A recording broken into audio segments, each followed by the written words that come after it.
وتخرجت بالماجستير الوفية، معادي بنت العز بنت الحمية، مثل القمر جتكم بطلة بهية، جت تبختر في يديها الشهادة، ومعادي فيك الطيب والعقل والزين، مبروك تخريجك يا بنت الكريمين، والماجستير اكبر شرف فيه تزهين، تستاهلين المدح باسمك زيادة، وتستاهلين المدح باسمك زيادة، وساس الحلا والزين كله بميعاد، فزتي بجهدك من بعد جدي وجهاد، وهذا هو التشريف يا بنت الاجواد، يا بنت ابوك اللي لها الطيب عاده، وعبد اللطيف ابوك بالطيب وافي، ابوك راعى المجد كاف والسنافي، واسمه لي قلناه بالعز كافي، نسل الرجال اهل الفخر والسياده، ونسل الرجال اهل الفخر والسياده، وامك مها بنت الرجال الدهايا، الزين فيها له وصوف ومزايا، والله مكملها بزين الحلايا، تستاهل امك بالقصيده الاشاده، ومعادي فيك الطيب والعقل والزين، مبروك تخريجك يا بنت الكريمين، والماجستير اكبر شرف فيه تزهين، تستاهلين المدح باسمك زياده، وتستاهلين المدح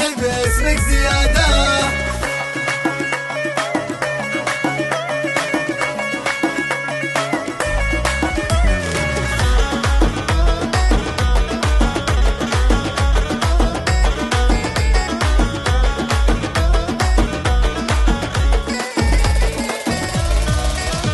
وتخرجت بالماجستير الوفية، معادي بنت العز بنت الحمية، مثل القمر جتكم بطلة بهية، جت تبختر في يديها الشهادة، ومعادي فيك الطيب والعقل والزين، مبروك تخريجك يا بنت الكريمين، والماجستير اكبر شرف فيه تزهين، تستاهلين المدح باسمك زيادة، وتستاهلين المدح باسمك زيادة، وساس الحلا والزين كله بميعاد، فزتي بجهدك من بعد جدي وجهاد، وهذا هو التشريف يا بنت الاجواد، يا بنت ابوك اللي لها الطيب عاده، وعبد اللطيف ابوك بالطيب وافي، ابوك راعى المجد كاف والسنافي، واسمه لي قلناه بالعز كافي، نسل الرجال اهل الفخر والسياده، ونسل الرجال اهل الفخر والسياده، وامك مها بنت الرجال